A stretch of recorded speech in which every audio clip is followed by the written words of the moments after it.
अगर हम अपना इतिहास समझ ही नहीं पाएंगे तो अपनी आने वाली पीढ़ी को क्या इतिहास बताएंगे। दोस्तों, अगर हम इतिहास नहीं बता पाएंगे तो एक दिन हम खुद ही इतिहास बन जाएंगे। वीडियो को पूरा देखिएगा, आपसे यही निवेदन है। दोस्तों, पिछली वीडियो में मैंने आपको वो जगह दिखाई थी उत्तराखंड में जहां पर कर्ण का, महाभारत काल का कर्ण का मंदिर बना हुआ है, जहां पर कर्ण को भगवान की तरह पूजा जाता है। बहुत ही दूर है ये, उत्तराखंड में मोरी के पास छोटा सा गांव है देवराहा। नेतवार अगर आप सर्च करेंगे गूगल पे नेतवार, तो वहां आपको ये मिल जाएगा कर्ण का मंदिर। दोस्तों, यहां आपको एक बात मैं और बताना चाहूंगा कि महाभारत के युद्ध के बाद जितने भी दुर्योधन के अनुयायी थे, जो दुर्योधन को फॉलो करते थे, वो इसी एरिया में आकर बस गए थे, टोंक नदी के किनारे। हाँ दोस्तों, ऐसी मान्यता है, लोकल्स ने मुझे बताया कि दुर्योधन के जो अनुयायी थे वो इसी एरिया में आकर बस गए थे और उन्होंने ही यहाँ पर फिर आगे चल के दुर्योधन का भी एक मंदिर बनवाया था, जो मैं आपको अगले वीडियो में दिखाऊंगा। दोस्तों, इस वीडियो में मैं आपको बताने वाला हूँ कर्ण के इस मंदिर के बारे में, किसने बनवाया ये मंदिर और क्या था कर्ण का इतिहास। आपसे उम्मीद करता हूँ कि आप वीडियो को पूरा देखेंगे तो मेरी मेहनत अपने आप सफल हो जाएगी। दोस्तों, ये कर्ण की मूर्ति है और ये शाल नरेश की मूर्ति है। नीचे है माँ भगवती की मूर्ति और उसके साथ में जो यहाँ पर मूर्तियां मिली है ना, वो लगाई गई हैं। तो बहुत सारी मूर्तियां हैं। वो गर्भगृह है, वहाँ सिर्फ पवित्र पंडित जी का ही जाना अंदर अलाउड है। हाँ हाँ, अच्छा अंदर नहीं। तो पूजा कितने बजे करते हैं आप? पूजा कितने बजे करते हैं? 4 बजे सुबह, शाम को 4 बजे।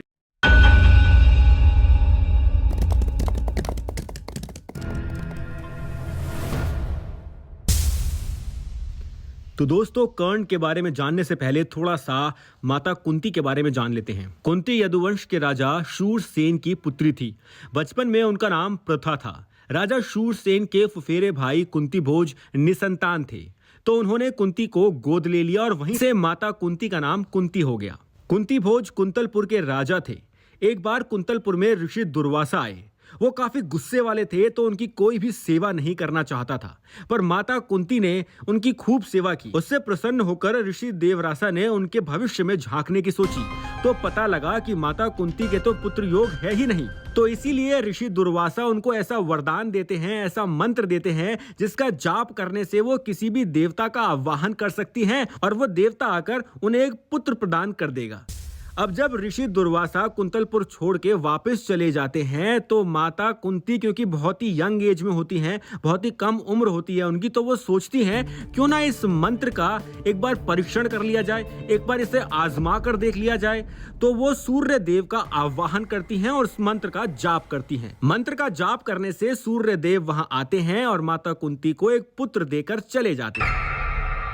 अब उस समय माता कुंती की उम्र बहुत कम होती है और उनकी शादी भी नहीं हुई होती, तो बदनामी के डर से माता कुंती उस पुत्र को एक टोकरी में रखकर उस समय कही जाने वाली अश्व नदी, जिसे आज आसन नदी भी कहा जाता है, उसमें बहा देती हैं। मान्यता है कि ये जगह आज के मुरैना यानी कि मध्य प्रदेश में पड़ती है। तो दोस्तों, टोकरी में नदी में माता कुंती द्वारा बहाया गया वो बालक पांडवों का बड़ा भाई कर्ण था। अब होता यह है कि उस समय हस्तिनापुर के राजा थे धृतराष्ट्र और उनके सारथी थे अधिरथ। अधिरथ अश्व नदी के किनारे अपनी पत्नी राधा के साथ रहा करते थे। वो उस टोकरी को नदी में बहते हुए देखते हैं और सोचते हैं क्या पता इसमें कुछ सोना चांदी हो, तो वो उस टोकरी को रोक लेते हैं। जब उसमें झांक कर देखते हैं तो उसमें कवच और कुंडल पहना प्यारा सा सुंदर सा बालक होता है। इसे भगवान का आशीर्वाद मानकर, क्योंकि अधिरथ और राधा के कोई संतान नहीं थी, तो इसे भगवान का आशीर्वाद मानकर वो उसे गोद ले लेते हैं और उसका नाम रखते हैं वसुसेन। जी हाँ, कर्ण का असली नाम था वसुसेन। बाद में उनका नाम कर्ण पड़ गया। अब आप ये सोच रहे होंगे कि कर्ण का असली नाम वसुसेन था, तो कर्ण का नाम कर्ण कैसे पड़ा? इसके बारे में किसी और वीडियो में बात करेंगे दोस्तों। वैसे कर्ण को राधे कह के भी बुलाया जाता था, क्योंकि उनकी मां का नाम राधा था। कर्ण को दानवीर कर्ण के नाम से भी बुलाया जाया करता था और कर्ण को अंगराज कह के भी पुकारते थे।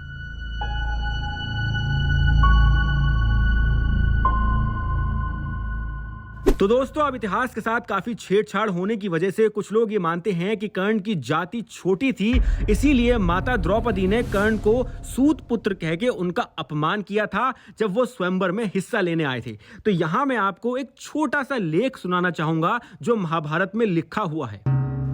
एते चन्य बहो धृतराष्ट्रा महाबला कर्णेन संहिता वीरास्तवतर्थ समुपागता।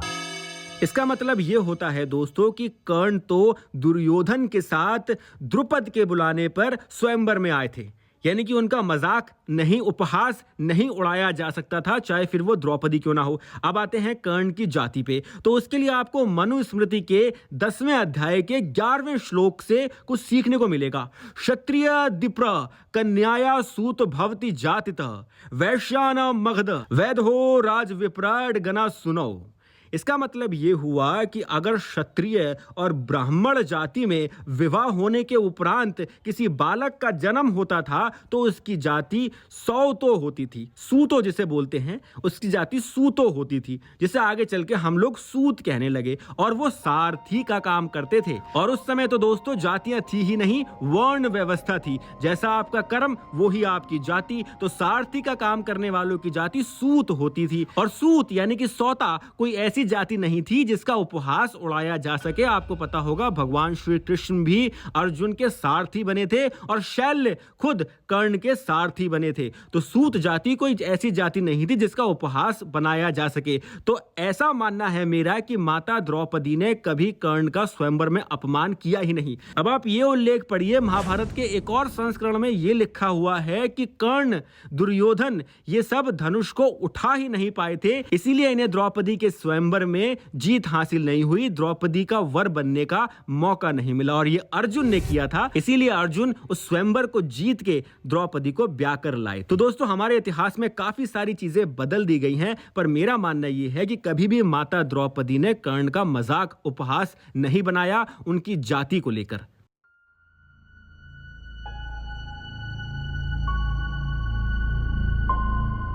अब दोस्तों कर्ण की दो पत्नियां थीं। पहली थी दुर्योधन की सारथी सत्यसेन की बहन वृषाली, और दूसरी पत्नी का नाम था सुप्रिया, जिन्हें पद्मावती के नाम से भी जाना जाता था, और वो दुर्योधन की पत्नी भानुमति की सहेली थी। अपनी दोनों पत्नियों से कर्ण को 9 पुत्र थे। वृषसेन, वृषकेतु, चित्रसेन, सत्यसेन, सुषेण, शत्रुंजय, द्विपद, प्रसेन और बनसेन। युद्ध में कर्ण के 8 पुत्र वीरगति को प्राप्त हुए थे। एक पुत्र वृषकेतु बचा था। मान्यता है कि युद्ध के 17वें दिन जब अर्जुन कर्ण को अधमरा कर देते हैं और कर्ण मृत्यु की शैया पर होते हैं, तो वहां पर भगवान श्री कृष्ण आते हैं कर्ण के पास और कहते हैं कि मैं आपसे बहुत प्रसन्न हूं राधे, अगर आपकी कोई आखिरी इच्छा हो तो बताओ, मैं वादा करता हूं कि आपकी वो इच्छा जरूर पूरी करूंगा। अब ऐसे में सारे बचे कुचे कौरव बड़ा प्रसन्न हो जाते हैं कि कर्ण दुर्योधन की विजय के लिए कौरवों को फिर से जीवित करने की इच्छा जताएंगे, पर कर्ण ऐसा नहीं करते और भगवान कृष्ण के सामने इच्छा रखते हैं कि मैं चाहता हूं कि मेरी मां कुंती सबके सामने मुझे अपने ज्येष्ठ पुत्र के रूप में स्वीकार करे। भगवान के कहने पर माता कुंती ऐसा ही करती हैं। तब पांडवों को पता चलता है कि कर्ण पांडवों के बड़े भाई थे। तब युद्ध के खत्म होने के बाद पांडव कर्ण के युद्ध में जीवित बचे एकमात्र पुत्र वृषकेतु को इंद्रप्रस्थ की गद्दी सौंप देते हैं। कर्ण की पहली पत्नी वृषाली कर्ण की चिता में सती हो जाती हैं, और दूसरी पत्नी, ये रहस्य है दोस्तों, दूसरी पत्नी सुप्रिया का क्या होता है।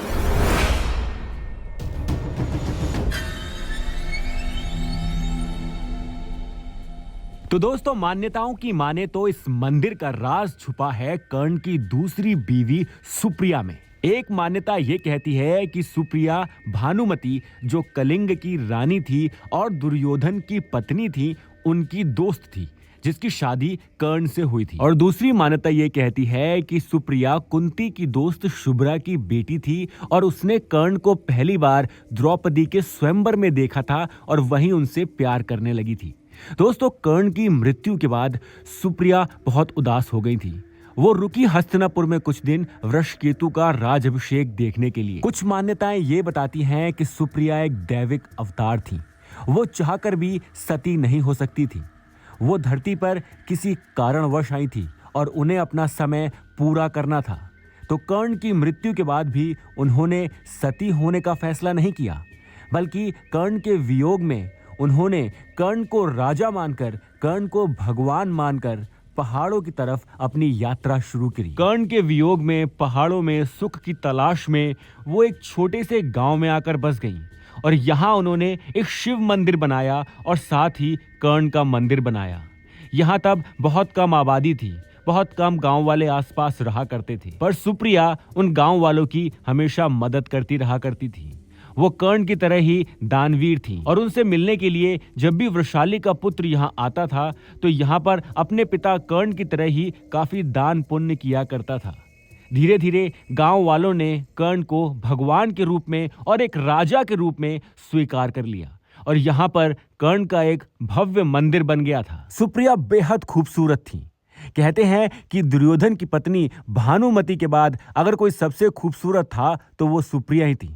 उन्हें पद्मावती और पुरुरवी के नाम से भी जाना जाता था। दोस्तों, ऐसे बहुत सारे राज हैं सुप्रिया के बारे में जिसके बारे में शायद हम कभी जान ही नहीं पाएंगे, पर ये राज हम जान सकते हैं कि मान्यताओं के हिसाब से इस मंदिर का निर्माण यहाँ पर कर्ण की पत्नी सुप्रिया ने कराया था और फिर गांव वालों ने उस रीति रिवाज को जिंदा रखा और यहाँ पर राजा कर्ण भगवान कर्ण के रूप में स्थापित हो गए। दोस्तों, कर्ण की दूसरी पत्नी सुप्रिया के इतिहास को महाभारत में बहुत ही कम जगह उल्लेख किया गया है।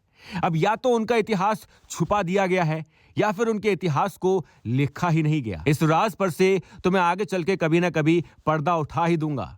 पर एक मान्यता और है, हो सकता है कि यहाँ पर वृषकेतु अपने पिताजी कर्ण की मूर्ति लेके आया हो, क्योंकि ये बात तो कंफर्म है कि इस मंदिर का निर्माण महाभारत के युद्ध के बाद हुआ था, क्योंकि यहाँ पर कर्ण के साथ शल्य जो उनके सारथी हैं उनकी भी एक प्रतिमा मौजूद है।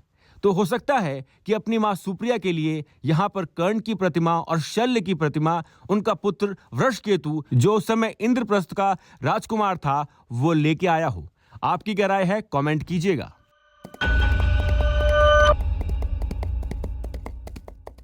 अब दोस्तों, जैसे कर्ण की पत्नी सुप्रिया ने यहां मंदिर बनवाया था, वैसे ही एक मान्यता है कि दुर्योधन की पत्नी भानुमति ने भी अपने पति के लिए एक मंदिर बनवाया था।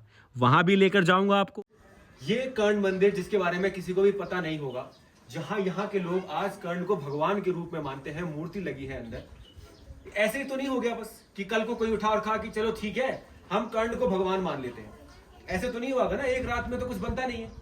काफी समय लगा होगा, कुछ इतिहास जुड़ा होगा, कुछ तर्क बने होंगे, उसके बाद जाके यहाँ पर कर्ण का मंदिर बना होगा। ये उन चंद मंदिरों में से एक है हमारे हिंदुस्तान में जो कर्ण से जुड़े हुए हैं, वरना बहुत से मंदिर हैं जो भगवान कृष्ण के हैं। यहां तक कि मैं आपको बोलना चाहूंगा कि अर्जुन और भीम से भी ज्यादा इतिहास के सबूत कर्ण से जुड़े हुए मिलते हैं। मैंने आपको हस्तिनापुर का मंदिर भी दिखाया है, अरे ये भी एक मंदिर है। ये गांव का नाम है देवरा। अगर आपको मौका मिले, अब तो सीजन आने वाला है गर्मियों का, तो अगर आपको मौका मिले तो एक बार हनोल की साइड आइएगा। हनोल में आएंगे तो वहां मसु देवता का मंदिर है और यहाँ पर आइएगा देवरा में कर्ण का मंदिर। यहाँ 2-3 दिन बिताइएगा, आनंद ही आनंद आएगा। तो दोस्तों, मैं आपको ले आया एक और महाभारत से जुड़ी ऐतिहासिक जगह पर, जिसका इतिहास मानो ना मानो भगवान श्री कर्ण के साथ जुड़ा हुआ है। उम्मीद करता हूं कि आपको वीडियो अच्छा लगा होगा और ये भी उम्मीद करता हूं कि आप यहां पर आएंगे। अगर आपको वीडियो अच्छा लगा हो तो लाइक, सब्सक्राइब और कमेंट करना बिल्कुल मत भूलिएगा। और अगर बहुत ही अच्छा लगा हो तो सुपर थैंक्स का एक बटन है, वहां जाके आप मॉनेटरी चाहे तो मेरी हेल्प कर सकते हैं। और ये मेरा पेटीएम अकाउंट का नंबर है, अगर आप चाहें तो डायरेक्ट ट्रांसफर भी मुझे पहुंचा सकते हैं। जय श्री कृष्णा।